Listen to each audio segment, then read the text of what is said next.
A gente vive uma civilização que, a partir do iluminismo, a partir da modernidade, a gente se afastou muito do universo religioso. Muitos autores acharam que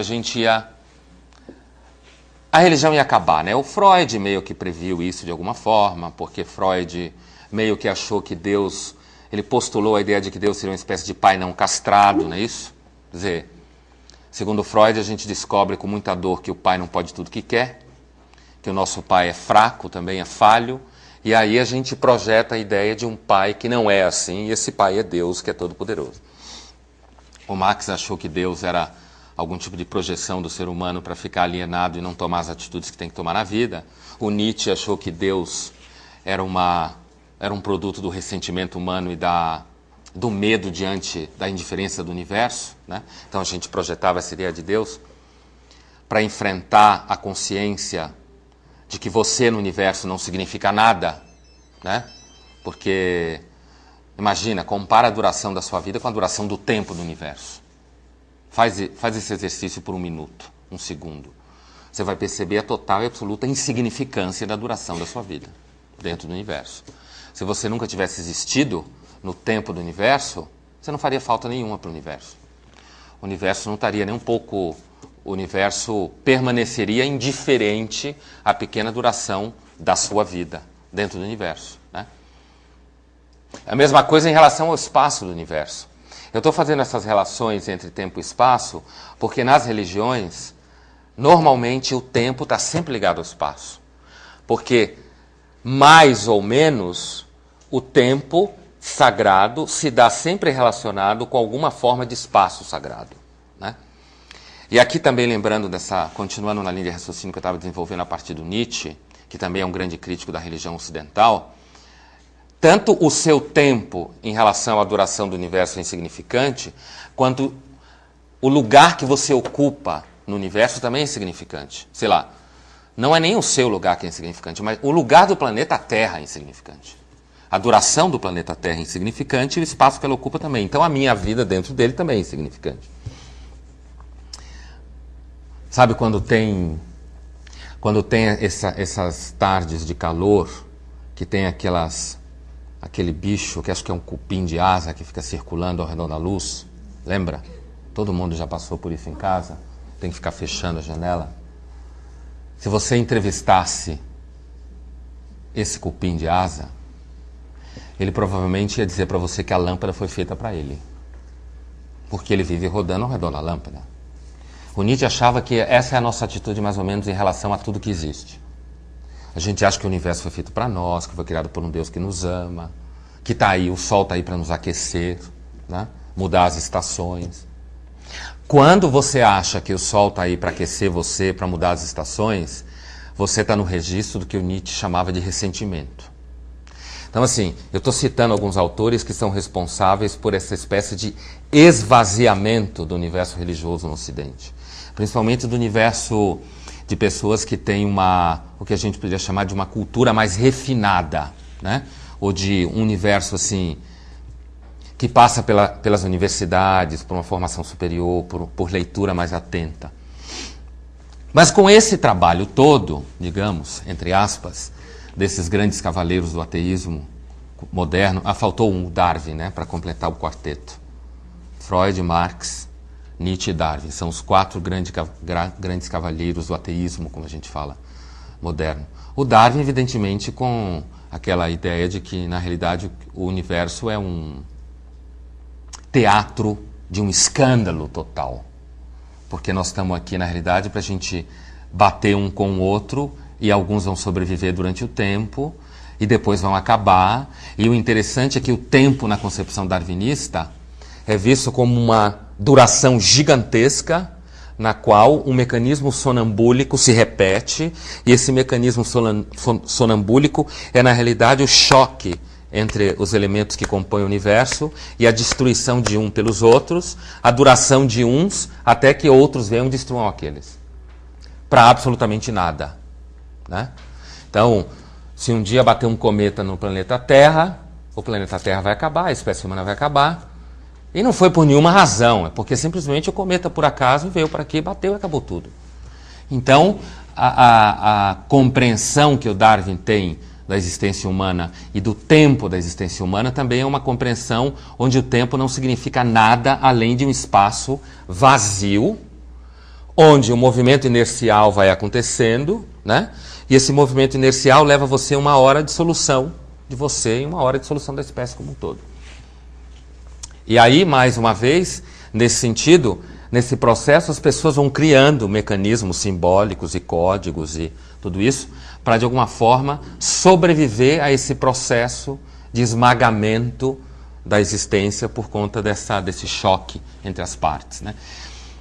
E, quer dizer, esses são autores ícones do nosso universo moderno que, quando eu e a Ogara conversamos sobre o que eu ia conversar com vocês hoje, então ela falou assim, fala um pouco sobre essa coisa assim, do vazio do mundo moderno, de onde vem esse vazio do mundo moderno, em oposição à sacralização do tempo.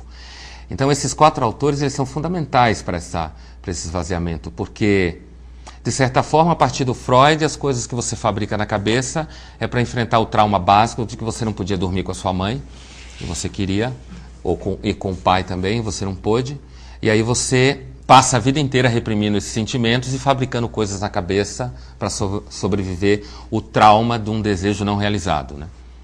E também o trauma estou pensando aqui um pouco no princípio de realidade, né? O trauma de você perceber quando criança, quer dizer, quando a criança começa, imagina você bebê, que está começando a perceber como acontecem as coisas no mundo, e você sente aquele desconforto todo, né? E aquilo que é fome, você não sabe o que é fome, porque você não sabe nem o que é você, quanto mais o que é fome. Mas o adulto sabe e chama isso de fome. E você tem aquele desconforto todo, e aí você grita, berra, vem sua mãe, te dá atenção, amor, alimento, sei lá. A mãe biológica ou qualquer outra mãe, não necessariamente a biológica. E aí você começa a perceber logo que às vezes a mãe não vem, ela não vem na hora que você quer, ela vai embora antes. E aí você vai tomando consciência de que a realidade não responde ao seu desejo, né? Então você soma 2 traumas, o trauma do desejo pela mãe e o trauma do desejo de que a realidade não responde ao seu desejo, como um todo, representada na figura da mãe. Por isso que a mãe tem tanta culpa no mundo freudiano. Então assim, a mãe não escapa, sempre erra. O pai também, é que eu estou pegando no pé das mães, mas o pai também sempre erra. Então assim, aí para o Freud, então, as produções de significado, elas são na realidade sempre associadas a mecanismos inconscientes. O que significa dizer que são mecanismos inconscientes? Significa dizer que nasce com o homem e morre com o homem. Certo? Quer dizer, porque é inconsciente. O consciente não está aqui, e na cabeça de todo mundo, de alguma forma, do lado de fora, como a gente queira explicar isso geograficamente, mas morre e nasce com o homem.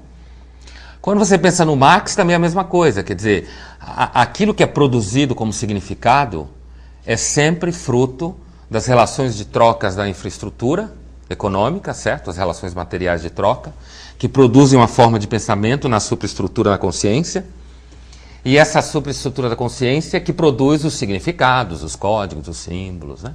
Que organizam o mundo. Sei lá, se você anda sempre de carro, você ama de um jeito. Se você anda de ônibus, você ama de outro jeito.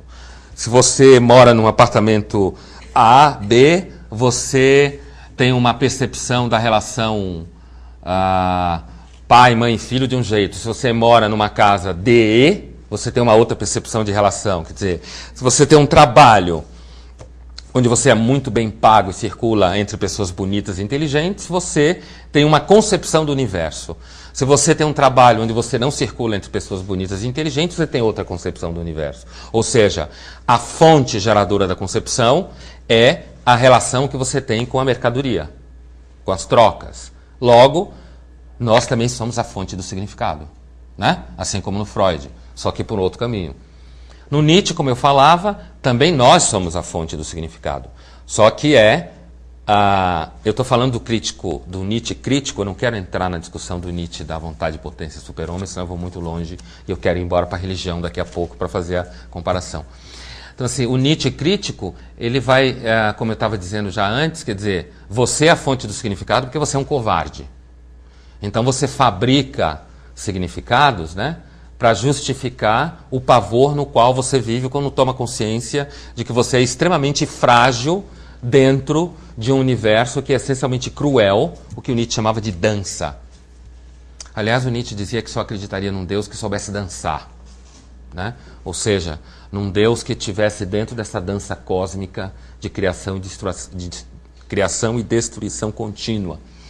Então, do ponto de vista do Nietzsche, quer dizer, todo esse universo moral religioso ocidental que a gente tem, ele tinha uma certa simpatia pelo budismo, uma certa simpatia, mais ou menos, né? Com relação a esse distanciamento que o budismo tem, essa crítica, digamos, que o budismo faz ao desejo. Mas, de qualquer forma, também no Nietzsche, nós somos a fonte de significado, porque a gente inventa significado. Você, por exemplo, acha que tem um significado no fato de você fazer um baita esforço para educar teus filhos. Ou você acha que tem um significado o fato de você estar envelhecendo e amadurecendo. Para o Nietzsche, você buscar organizar a sua vida a partir de significado já significa que você é ressentido. Na realidade, uma pessoa legal, nesse sentido, para o Nietzsche, é alguém que despenca no abismo dançando, né? A maioria de nós despenca no abismo berrando, pedindo ajuda, perguntando, por que eu estou despencando no abismo? Não deveria ser assim. Provavelmente lá embaixo no abismo tem uma cama bonita, um monte de gente me esperando, não é tão ruim assim. Quer dizer, fica produzindo fantasias, isso que eu quero dizer, né? Para significar o vazio no qual você está caindo. Logo, você também, eu digo a humanidade como um todo, não só você, inventa o significado. E o Darwin, como eu já dizia também, você fica produzindo significado. Só que o Darwin, às vezes, parece que ele é menos cruel, mas na realidade não é menos cruel nesse sentido. Mas ele parece que é menos cruel porque, segundo o darwinismo, faz parte da espécie humana precisar de significado para sobreviver. Então, né, você precisa produzir significado porque a espécie humana é uma espécie caracterizada por um órgão que cresceu demais, o córtex, ficou muito grande. Ele recebe muita informação exterior via as vias eferentes, e ele não descarrega isso imediatamente nas vias, né? Vias aferentes ele recebe, e não descarrega diretamente via vias eferentes. E aí esses estímulos ficam passeando por aqui, e aí o resultado é que o córtex cerebral acabou se assenhorando de tudo, né? E é o córtex cerebral que olha para a lâmpada e diz, essa lâmpada deve ter alguma coisa a ver comigo, porque eu preciso dela, né? Então ela deve existir para mim. Ou seja, dentro do darwinismo, de alguma forma, é compreensível a necessidade do ser humano fabricar sentido e significado.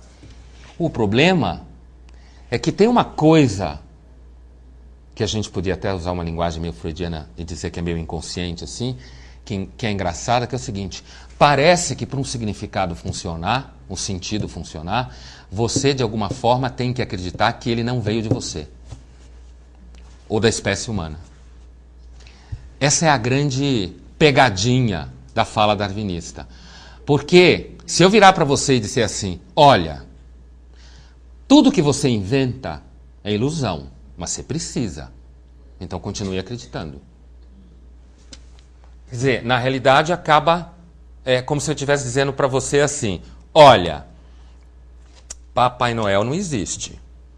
Mas, como se você achar que ele não existe, você vai achar que sua vida não tem sentido no final do ano, então você continue esperando Papai Noel e reze para alguém se vestir de Papai Noel e te trazer alguma coisa no final do ano. Quer dizer, o darwinismo, apesar de reconhecer a importância do sentido e do significado para a produção de uma vida não vazia no ser humano, ele acaba, como teoria, entrando no rol das teorias que corroem a validade do significado na era que a gente chama de moderna, grosso modo, né?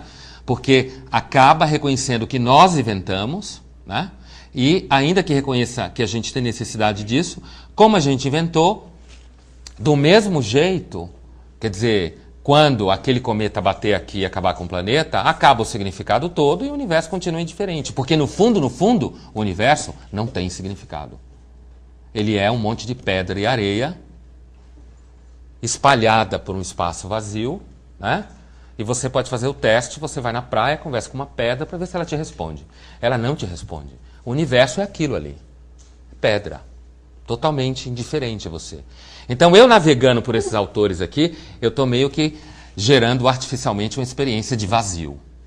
Né? Quer dizer, nós habitamos um espaço vazio, nós habitamos uma temporalidade vazia. Assim, a única coisa de nova que vai acontecer no tempo do universo é mais pancadaria, mais nada. Só isso. Onde você vai ter umas espécies de umas pedras colando, separando, mas não vai acontecer nada diferente disso. Né? Então, essa experiência nos leva... Tem um autor chamado Hans Jonas, né? Filósofo alemão, judeu, fugido para os Estados Unidos, pela mesma razão que um bando de outros fugiram. Que ele diz que, nessa linha da reflexão sobre a biologia darwinista, que ele fala que o que a gente aprendeu com o darwinismo é que nós somos, seres humanos, nós somos um acidente da matéria, como tudo que existe. A consciência é esse acidente olhando ao redor dele mesmo. Né? A consciência humana é o acidente olhando ao redor dele mesmo. Olhando ao redor, é como se, de repente... a pedra começasse a olhar ao redor dela, ficasse meio mole e começasse a olhar ao redor dela. E ela começa a perguntar, o que é isso? O que é aquilo? Como que isso é feito? Mas, na realidade, ela está falando sozinha. Isso é a experiência do vazio. Né? Isso é a experiência do que a gente pode chamar de ausência de sentido. E nesse universo, o tempo... nada mais é do que a passagem monótona de determinados processos cosmológicos e metabólicos, que na realidade não traz nada de novo, a não ser a sua dissolução ao longo do tempo. Quando você compara essa percepção de mundo e percepção do espaço e do tempo, e de você inserido no tempo, isso normalmente produz uma sensação de desorientação. Né? Em português a palavra sentido é muito boa, porque sentido tanto é sentido no sentido Anhanguera, Campinas, São Paulo, né? Sentido, quanto é sentido no sentido de alguma coisa que faz sentido para você. Né? Isso faz sentido para mim. Então, nesse caso, o português é muito bom, porque a palavra sentido revela que o sentido é o sentido em orientação e o sentido é sentido enquanto experiência de significado. Então, quando você não tem sentido, você não tem orientação. Essa apresentação toda, de repente, vocês podem pensar, bom, a gente vai conversar também sobre o tempo nas religiões. O professor vem do universo da ciência, da religião e da teologia, ele está fazendo isso para falar para a gente como é necessário que a gente tenha religião. Nada a ver. Nada a ver. Né? Eu não estou gerando uma demanda. Dizer assim, tipo, minha vida é um absurdo, não faz o menor sentido. Então eu vou procurar uma religião para fazer esse sentido. Eu não posso fazer isso, porque senão eu estaria incorrendo no mesmo problema do darwinismo, de alguma forma, né? Eu acabaria dizendo, olha como a vida é ruim sem religião. Então, vocês têm que ter religião. Não, porque, evidentemente, pode ser que a vida seja ruim mesmo. Isso é o óbvio.